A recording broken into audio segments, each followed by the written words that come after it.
Media మిత్రులారా, నా పేరు కుంభా రవిబాబు, ఎమ్మెల్సీ. ఇవాళ అసెంబ్లీ కౌన్సిల్లో ప్రధానమైనటువంటిది మన రాష్ట్రం వ్యవసాయ ఆధారిత రాష్ట్రం.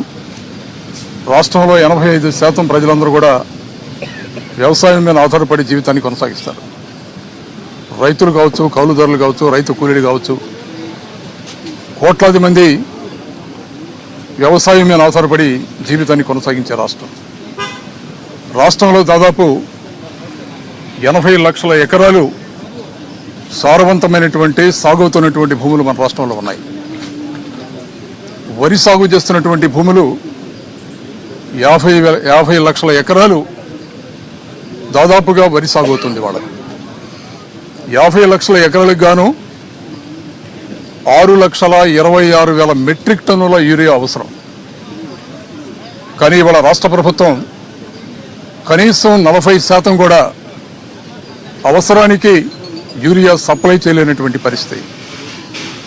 ఈ సందర్భంగా రాష్ట్రంలో ఉన్నటువంటి రైతాంగ సమస్యలని ప్రభుత్వం దృష్టిలోకి తీసుకెళ్దామని వైఎస్ఆర్ కాంగ్రెస్ పార్టీ తరఫున గతంలో అన్ని కలెక్టరేట్లో కలెక్టర్లకి మెమోరాండాలు ఇచ్చి ప్రజల పక్షాన, రైతుల పక్షాన రాష్ట్ర ప్రభుత్వాన్ని, నిద్రపోతున్నటువంటి రాష్ట్ర ప్రభుత్వాన్ని మేలుకొల్పుదాం, రైతాంగానికి న్యాయం చేసే కార్యక్రమం చేద్దామని మేము ప్రయత్నం చేస్తుంటే అడుగడుగున ఆంక్షలు పెట్టి రైతుల్ని, నాయకుల్ని గృహ నిర్బంధాలు చేసి ఇబ్బంది కలిగజేశారు. సరే, కౌన్సిల్లో ఈ విషయాన్ని ప్రస్తావించి రాష్ట్ర రైతాంగానికి మేలు చేకూర్చే విధంగా వైఎస్ఆర్ కాంగ్రెస్ పార్టీ ఎమ్మెల్సీలు అందరం కూడా ప్రయత్నం చేద్దామని ప్రయత్నం చేస్తే కౌన్సిల్ స్టార్ట్ అవ్వగానే అడ్జర్న్మెంట్ మోషన్ ఇస్తే అది చర్చకి రాకుండా ప్రభుత్వం అడ్డుకుంది. ఎంతో ప్రయత్నం చేశాం ఇవాళ మేము రాష్ట్రంలో. ఇవాళ రాష్ట్రంలో ఉన్నటువంటి రైతాంగం ప్రధానమైనటువంటి సమస్య, పంటలు వేసినప్పుడు సకాలంలో కనుక యూరియా అందించకపోతే సరైనటువంటి దిగుబడి రాదన్న సంగతి మనందరికీ తెలుసు. సరైనటువంటి పంటలకు దిగుబడి రాకపోతే రాష్ట్ర ఆర్థిక వ్యవస్థ చిన్నాభిన్నమయ్యే పరిస్థితి ఉంది.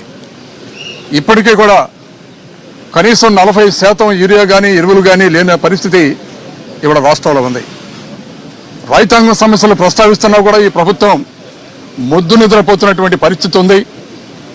ప్రభుత్వాన్ని మేలుకొల్పుదాం, రైతుల సమస్యల్ని కౌన్సిల్లో ప్రస్తావించి ప్రభుత్వం నుంచి సమాధానం చేపడదామని ఎంత ప్రయత్నం చేసినా సమాధానం ఇవ్వకుండా ప్రభుత్వం పారిపోయే పరిస్థితి వాళ్ళకి కనిపిస్తుంది.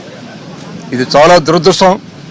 ఎందుకంటే చంద్రబాబు నాయుడు గారు ఎప్పుడు ముఖ్యమంత్రి అయినా ఆయన విధానం ఒకటే, వ్యవసాయం దండుగనేది. గతంలో ముఖ్యమంత్రిగా అనేక సందర్భాల్లో మాట్లాడినటువంటి మాట ఇవాళ అదే నిజం చేస్తున్నాడు. మళ్ళీ ముఖ్యమంత్రిగా ఆయన వ్యవసాయం దండుగ కాదు, పండుగ చేద్దామన్నటువంటి ఆలోచనతో జగన్మోహన్ రెడ్డి గారు ముఖ్యమంత్రిగా ఉన్నప్పుడు సకాలంలో ఎరువులు కానీ, మందులు కానీ, విత్తనాలు కానీ అన్నీ అందించినటువంటి సందర్భం. గత ప్రభుత్వ పాలనలో జగన్మోహన్ రెడ్డి గారు ముఖ్యమంత్రిగా ఉండగా రాష్ట్రంలో ఏ రైతు కూడా ఎరువుల కోసం వందలాది మంది క్యూలు నిలబడినటువంటి పరిస్థితులు లేవు. రైతు భరోసా కేంద్రాల ద్వారా అన్నీ కూడా విత్తనాల దగ్గర నుంచి, ఎరువుల దగ్గర నుంచి, మందుల దగ్గర నుంచి అన్నీ కూడా సకాలంలో సప్లై చేసినటువంటి పరిస్థితి ఆ రోజు జరిగింది. దానివల్ల గ్రామీణ ఆర్థిక వ్యవస్థ బలపడి జీడిపి కూడా బ్రహ్మాండంగా పెరిగినటువంటి పరిస్థితిని మనం గమనించాం. కానీ ఇవాళ పరిస్థితి రైతులు క్యూ లైన్లు నిలబడి ఎండనక వాననక నిలబడి ఇబ్బందులు పడుతున్నా కూడా ఈ ప్రభుత్వం నిద్రపోతున్నటువంటి పరిస్థితి ఉంది. దీన్ని మేము తీవ్రంగా వ్యతిరేకిస్తున్నాం. తక్షణమే రైతుల్ని ఆదుకోవాలని ఇవాళ వైఎస్ఆర్ కాంగ్రెస్ పార్టీ పక్షంగా మేము డిమాండ్ చేస్తున్నాం.